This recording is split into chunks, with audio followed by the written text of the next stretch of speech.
이 시간 우리에게 주시는 하나님의 말씀을 함께 봉독합니다. 하나님의 말씀 마가복음 12장 28절에서 40절까지의 말씀입니다. 제가 가지고 있는 성경은 신약성경 76페이지에 있습니다. 마가복음 12장 28절에서 40절까지 말씀을 함께 교독하겠습니다.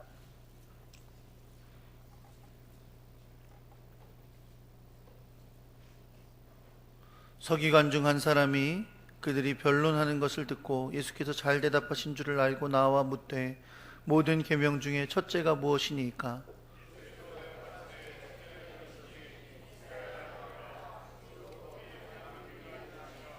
내 마음을 다하고 목숨을 다하고 뜻을 다하고 힘을 다하여 주 너의 하나님을 사랑하라 하신 것이요.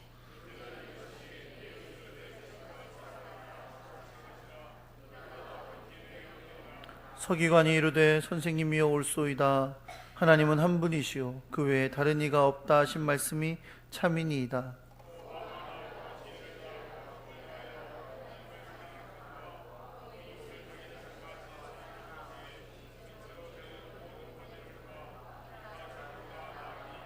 예수께서 그가 지혜 있게 대답함을 보시고 이르시되 내가 하나님의 나라에서 멀지 않도다 하시니 그 후에 감히 묻는 자가 없더라.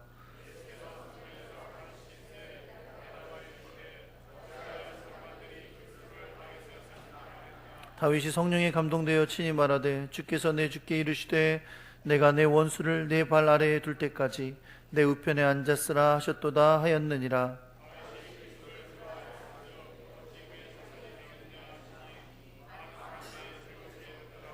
예수께서 가르치실 때에 이르시되 긴 옷을 입고 다니는 것과 시장에서 문안 받는 것과 함께 읽습니다. 그들은 과부의 가산을 삼키며 외식으로 길게 기도하는 자니 그 받는 판결이 더욱 중하리라 하시니라. 아멘.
기도하겠습니다. 하나님 감사합니다.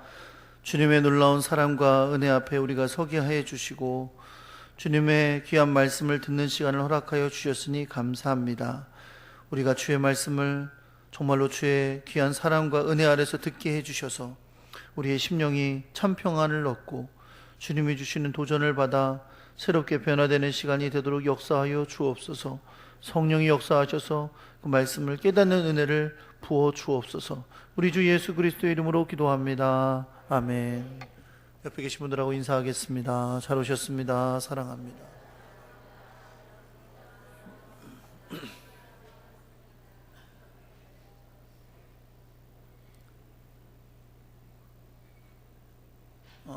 한번 따라해 보겠습니다. 더욱 사랑. 오늘 말씀의 제목은 더욱 사랑이고, 이 더욱 사랑이라는 제목의 말씀을 통해서 우리가 함께 은혜 나눌 수 있는 복된 시간 되시기를 예수 그리스도의 이름으로 축원합니다. 목회하는 목사로서 성도님들이 어려움을 만나고 또 힘든 일을 만나는 걸 듣는 것처럼 마음 아픈 일은 없습니다.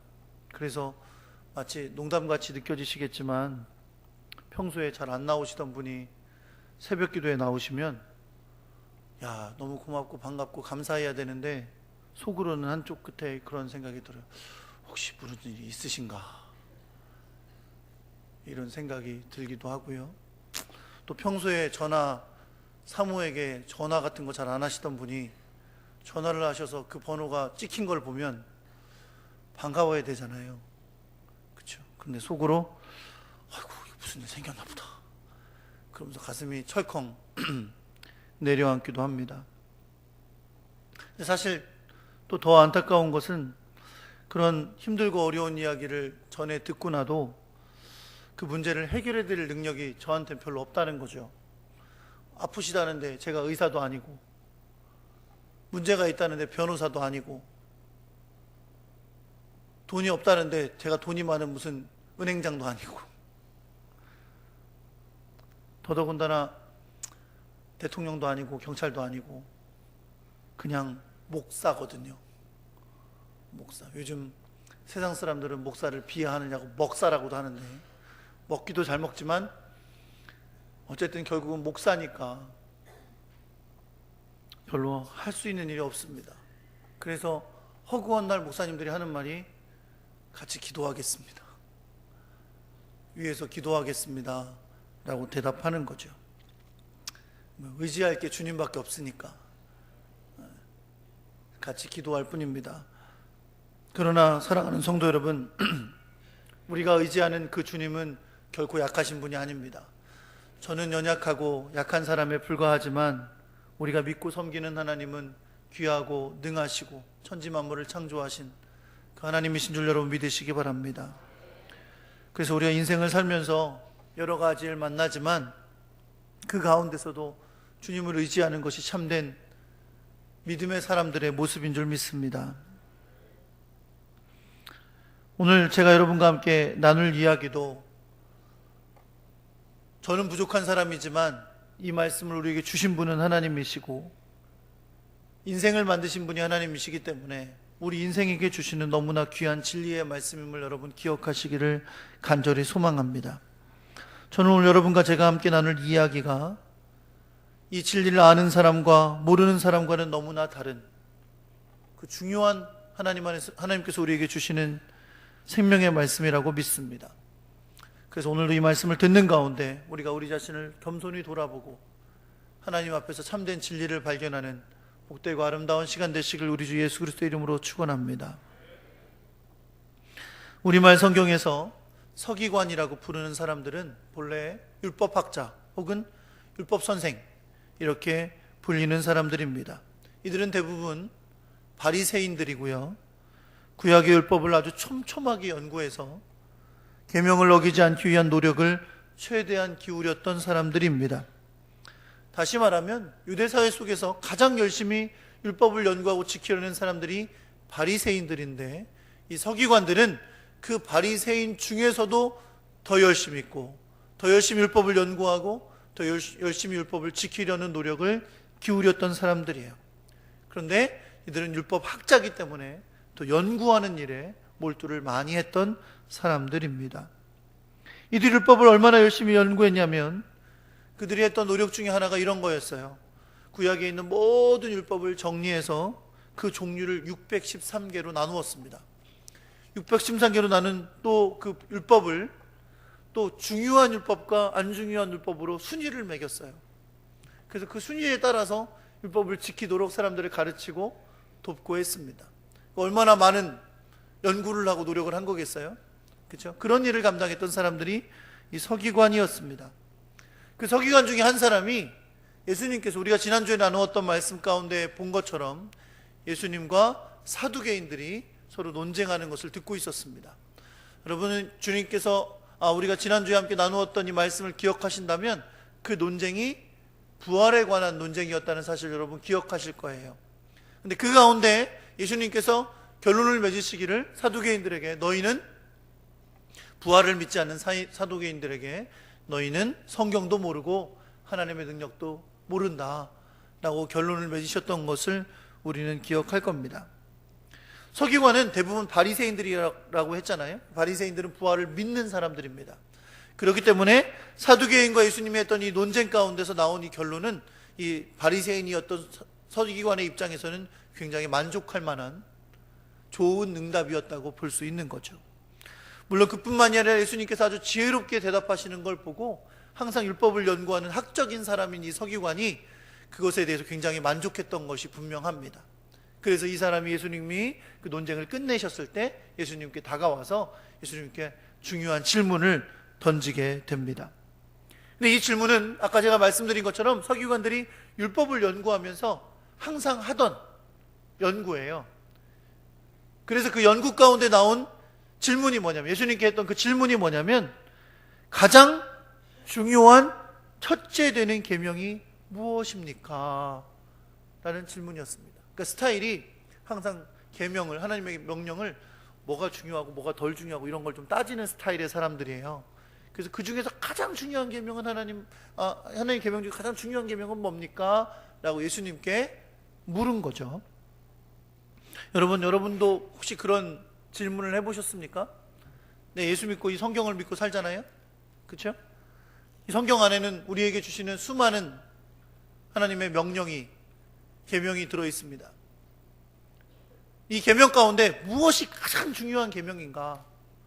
라는 생각을 해보셨나요? 해보셨다면 어떤 결론을 맺으셨습니까? 뭐가 가장 중요한 계명이라고 결론을 맺으셨어요? 만약에 어떤 결론을 맺으셨다면 저는 이렇게 확신할 수 있어요. 여러분이 결론 맺으신 그 가장 중요하다는 계명만은 분명히 지켰을 것이다. 가장 중요한 거니까. 다른 건 못 지키더라도 가장 중요하다고 생각했다면 그 계명은, 다른 건 못 지키더라도 그 계명 하나는 분명히 지키지 않았겠는가, 그런 짐작을 할 수 있어요. 하나님이 주신 계명, 그 많은 계명 중에 가장 중요한 계명인데 최소한 그 계명은 지켜야 하나님의 백성이라고 할 수 있는 거 아니겠어요? 여러분 어떠십니까? 무엇이 가장 중요한 계명으로 생각하셨고 또 그것을 얼마나 잘 지켜오셨습니까? 예수님은 그 첫 번째 계명이라는 것은 가장 중요한 계명을 말하는 겁니다. 그 첫 번째 계명에 대해서 대답을 해주십니다.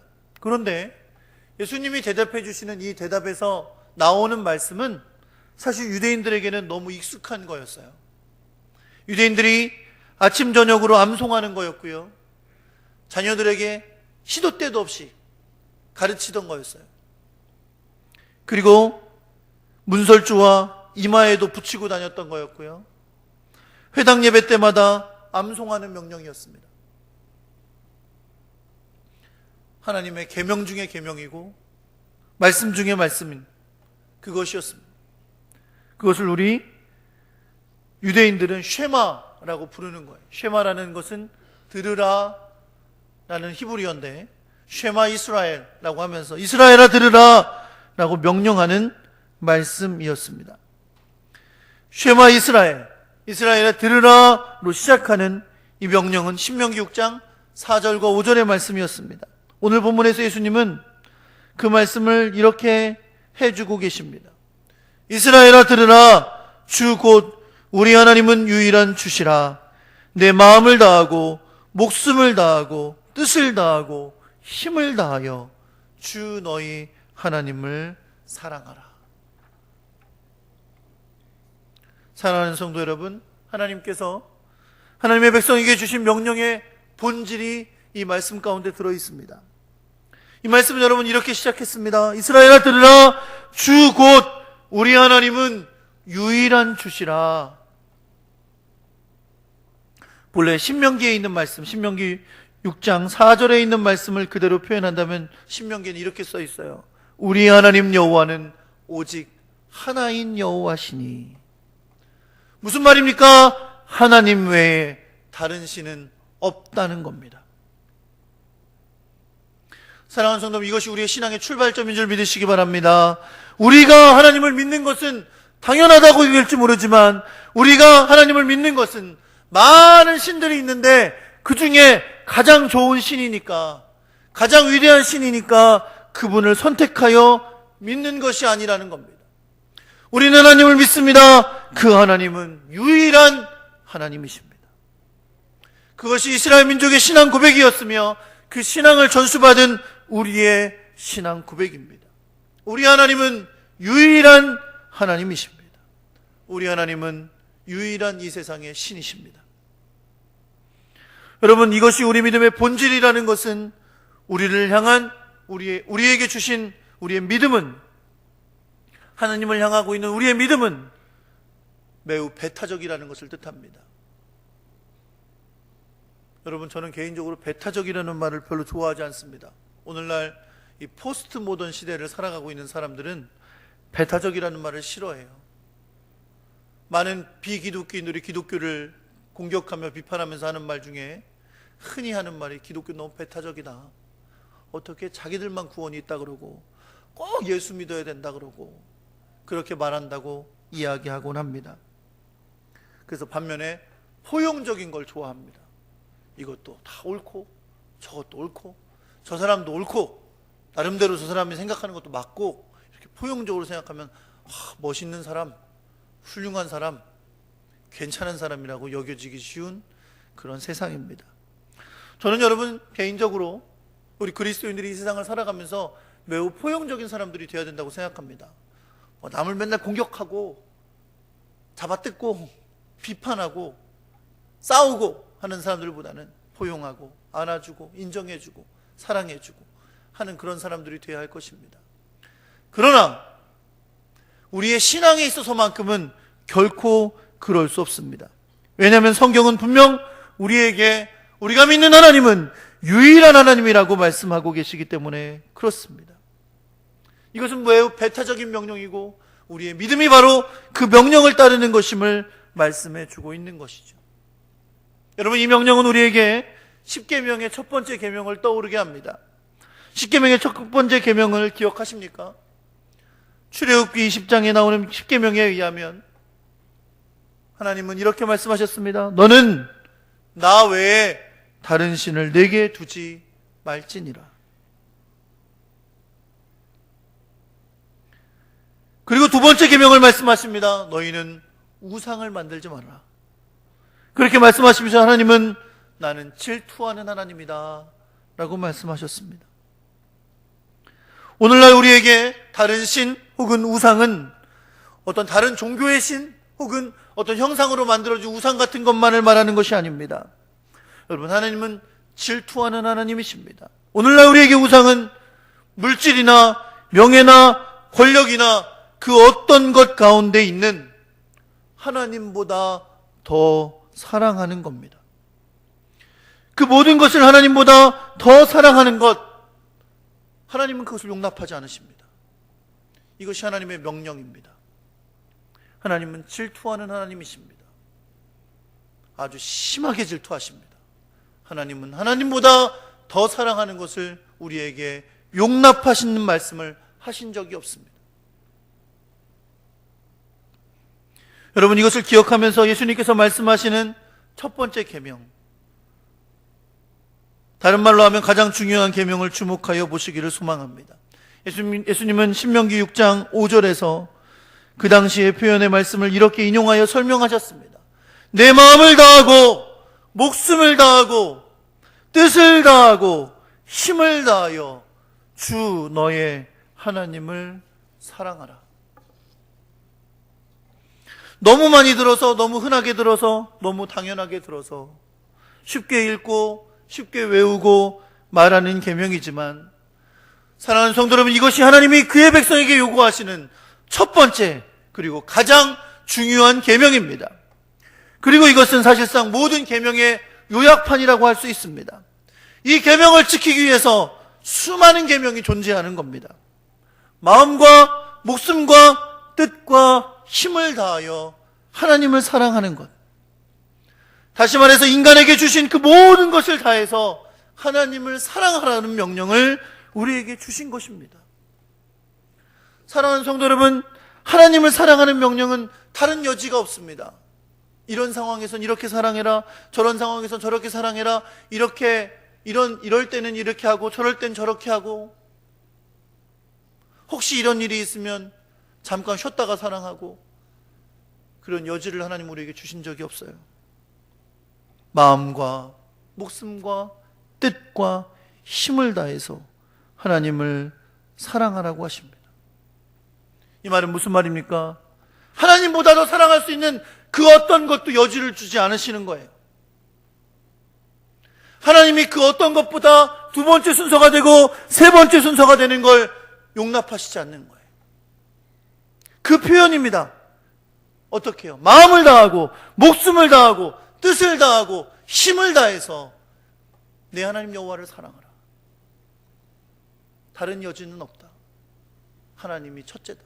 나는 질투하는 하나님이고, 다른 신도, 다른 우상도, 나보다 더 사랑하는 그 어떤 것도 용납하지 않음을 말씀하고 계신 겁니다. 여러분 어떻습니까? 여러분 하나님을 사랑하십니까? 분명 하나님은 우리에게 첫 번째 개념으로 하나님을 사랑하라 하셨습니다. 여러분 한 가지 기억해 보세요. 여러분, 하나님은 지금 하나님을 믿으라고 하신 것이 아닙니다. 물론 우리의 신앙생활은 믿는 걸로 시작되죠. 그리고 믿는 것이 하나님을 사랑하는 것의 첫 번째 시작입니다. 그러나 하나님은 우리가 믿었으니까 이제 언제든지 주님 우리를 사랑해 주세요 라고 말하는 것으로 이 말씀을 하고 계신 게 아니에요. 우리의 신앙생활은 약간 그런 경향이 있어요. 하나님, 내가 하나님 믿었잖아요. 그럼 이제 저를 사랑해 주세요. 저를 사랑해 주셔서 이것도 주시고 저것도 주시고 이것도 잘 되게 해주시고 이렇게 인도해 주시고 저렇게 인도해 주시고. 물론 여러분, 하나님 우리를 너무나 사랑하십니다. 그리고 우리 앞길을 인도해 주시는 분이고 우리가 걸어가는 길 가운데 함께해 주시는 분인 줄 여러분 믿으시기 바랍니다. 그러나 주님이 우리에게 주신 첫 번째 계명을 잊은 채 믿었으니 사랑받게 해주셔요, 그걸 우선시 여기는 건 우리의 신앙생활이 아닙니다. 성경은 분명 주님이 첫 번째 계명으로 우리가 하나님을 사랑하도록 요구하고 계신 줄 여러분 믿으시기 바랍니다.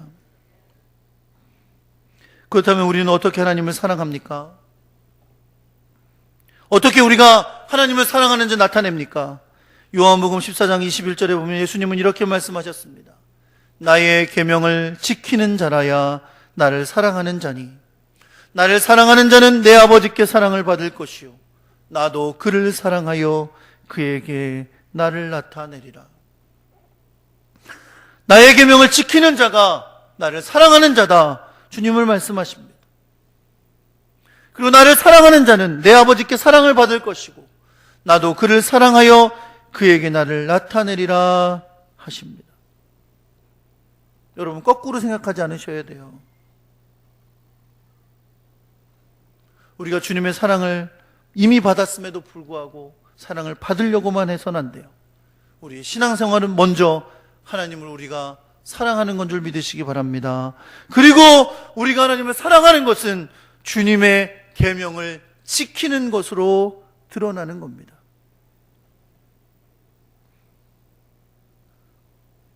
제가 전에도 한번 말씀드린 것처럼 우리 아이들이 아빠 사랑해요, 엄마 사랑해요 말할 수 있어요.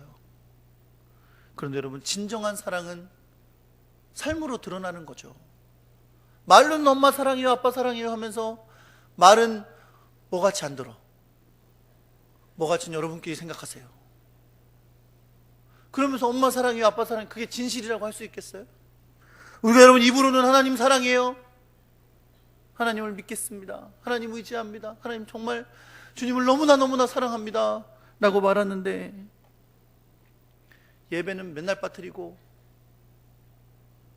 하나님께서 하라는 명령은 하나도 안 지키고 사랑하라는데 미워하고 용서하라는데 복수하고 그러면서 어떻게 하나님을 사랑한다고 말하겠냐는 거죠. 사랑하는 성도는 하나님을 사랑하는 것은 하나님의 뜻에 따라 순종하는 것인 줄 믿으시기 바랍니다. 여러분, 우리를 사랑하시는 것 이미 하나님께서 하셨어요. 여러분 그렇게 믿으십니까? 요한복음 3장 16절의 말씀처럼 하나님은 영원히 죽을 수밖에 없고 하나님의 입장에서 볼 때는 노아의 홍수 때처럼 쓸어버려도 부족한 이 죄악된 세상을 하나님은 사랑하셨습니다.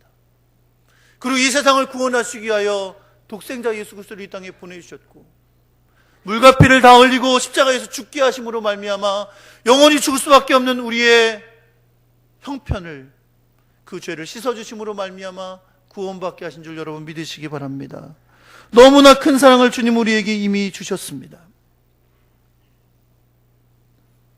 그렇기 때문에 우리가 해야 할 바는 이제 받은 사랑만큼 받은 사랑대로 주님을 더욱더 사랑하는 것인 줄 믿으시기 바랍니다. 아까 제가 말씀드렸던 요한복음 14장 21절의 말씀도 우리에게 그것을 가르쳐 줍니다. 어떤 사람이 하나님을 사랑하는 사람입니까? 바로 주의 말씀을 지키고 순종하며 그 계명을 따르는 사람들입니다. 여러분 이것을 율법주의적으로 생각하지 않으셔야 됩니다.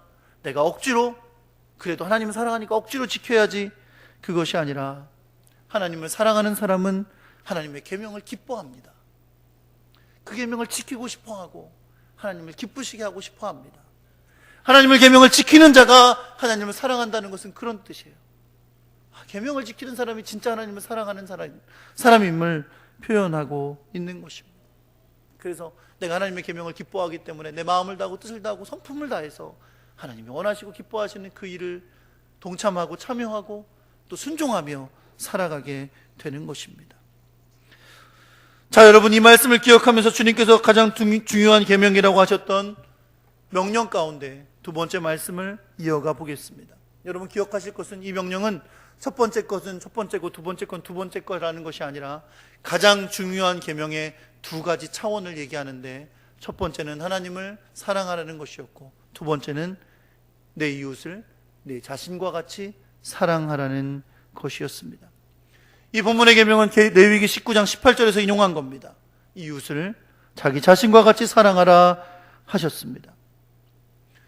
여러분 이것은 구약의 계명에서 하나님을 섬기는 것에 관한 여러 규정들을 제외한 모든 명령의 요약과 같은 겁니다. 예수님은 이 계명보다 더 큰 계명이 없다고 하셨습니다. 바로 하나님을 사랑하는 계명이 이웃사랑의 계명과 하나가 돼서 주님 앞에서 가장 중요한 계명이 됐음을 말씀하고 계신 겁니다. 앞서 말씀드린 대로 하나님을 사랑하는 것은 하나님의 계명을 지키는 것입니다. 그런데 그 하나님의 계명의 가장 큰 요약은 이웃을 자기 자신처럼 사랑하는 겁니다.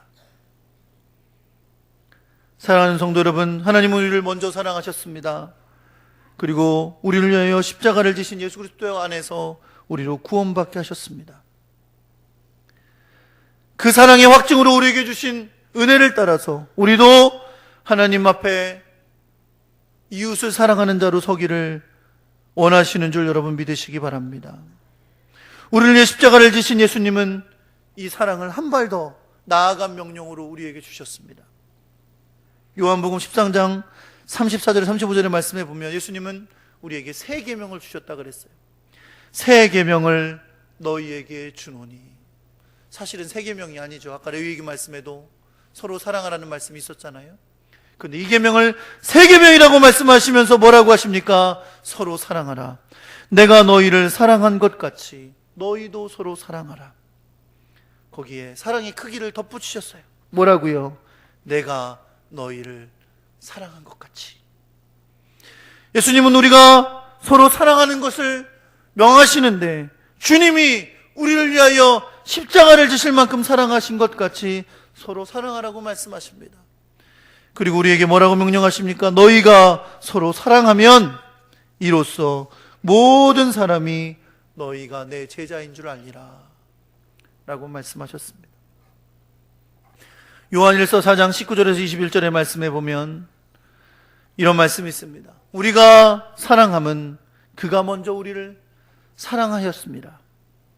누구든지 하나님을 사랑하노라 하고 그 형제를 미워하면 이는 거짓말하는 자니 보는 바 그 형제를 사랑하지 아니하는 자는 보지 못하는 바 하나님을 사랑할 수 없느니라 라고 말씀합니다. 여러분, 하나님 사랑과 이웃 사랑은 떨어지는 것이 아닙니다. 하나님을 사랑한다고 말하면서 이웃을 미워하는 사람을 주님은 거짓말하는 사람이라고 말씀하셨습니다. 보는 바 그 형제를 사랑하지 않는데 어떻게 보이지 않는 하나님을 사랑한다고 말하느냐 라고 말씀하시는 겁니다.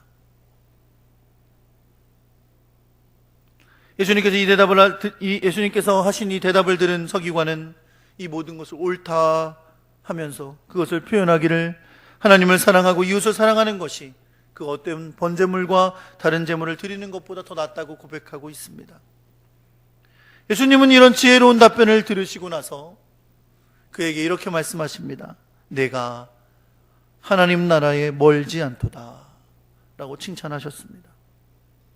그런데 여러분, 오히려 이 예수님의 칭찬을 주목해 보시기 바랍니다. 예수님은 그 지혜로운 대답을 들으신 다음에 그에게 너에게 하나님의 나라가 임하였도다, 혹은 네가 하나님 나라에 합당하다, 하나님의 나라가 너와 같은 자의 것이다 라고 말씀하지 않으셨습니다. 사실 예수님은 예수님에게 다가온 어린아이를 품에 안으시고 말씀하셨습니다. 하나님의 나라가 이런 자의 것이니라. 그렇게 어린아이 하나 안고도 하나님의 나라가 이런 자의 것이라고 말씀하셨던 예수님이 그렇게 율법을 열심히 지키고 살아온 서기관, 그리고 예수님에게 아주 훌륭한 대답을 했던 서기관에게는 하나님의 나라가 이런 자의 것이다 라고 말씀하지 않으셨습니다. 하나님은 하나님의 나라가 너에게 멀지 않다라고 하셨습니다. 물론 이것은 칭찬이지만 멀지 않은 것은 결코 소유한 것이 아닙니다. 가깝다는 것이죠.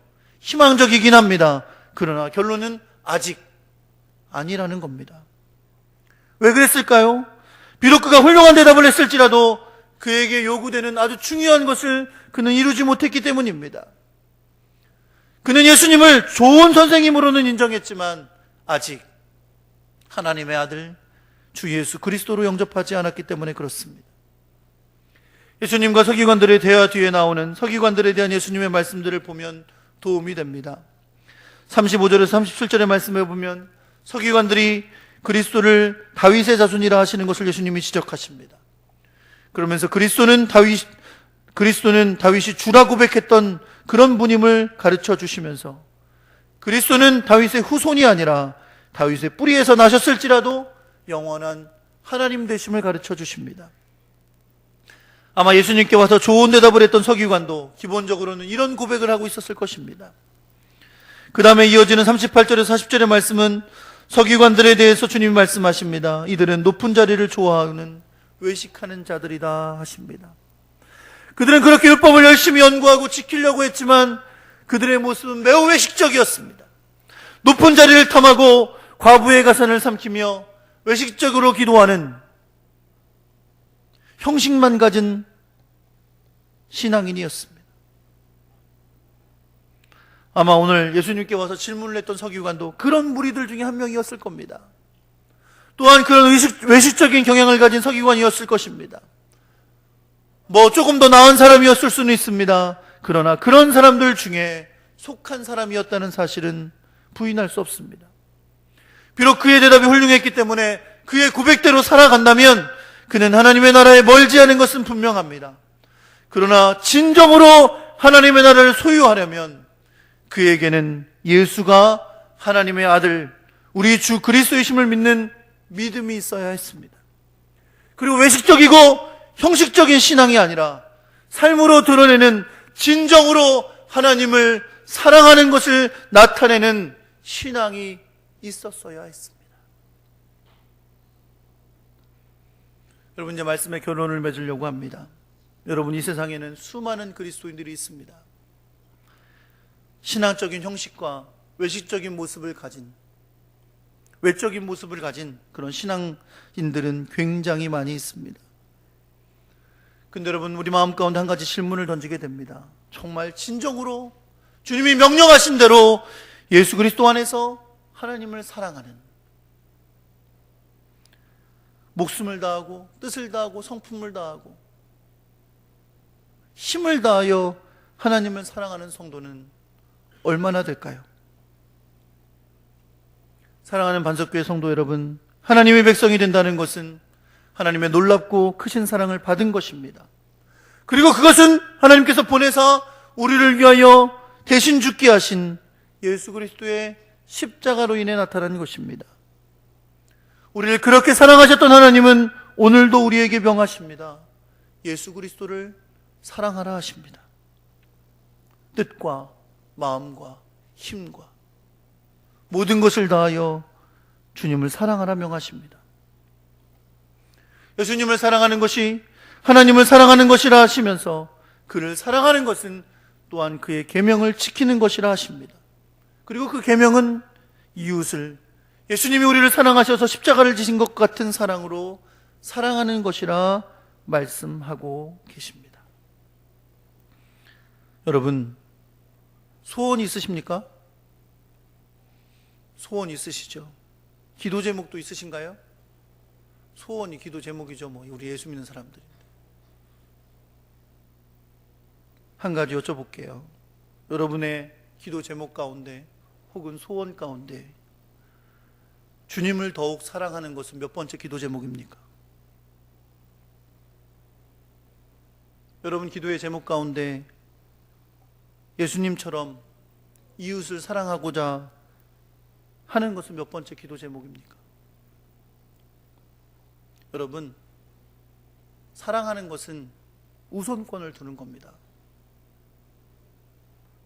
내가 하나님을 정말 마음과 뜻과 정성과 힘과 모든 것을 다하여 하나님을 사랑한다면 우선권을 두는 겁니다. 성경은 분명히 이것이 우선이라 하십니다. 마태복음 6장 33절에 먼저 그의 나라와 그의 일을 구하라고 하신 주님의 명령을 기억해 보시기 바랍니다. 주님은 분명 우리에게 먼저 주님의 나라, 주의 일을 구하라고 하십니다. 먼저 하나님의 나라를 찾고 먼저 하나님을 사랑하고 먼저 하나님이 기뻐하시는 삶으로 살아가기를 우리에게 원하고 계십니다. 주님은 그러할 때 이 모든 것을 너희에게 더하시리라고 약속하시면서 그 뒤에 이어지는 말씀에 이렇게 말씀합니다. 그러므로 내일 일을 위하여 염려하지 말라. 내일 일은 내일 염려할 것이요 한날 괴로움은 그날에 족하니라 라고 말씀합니다.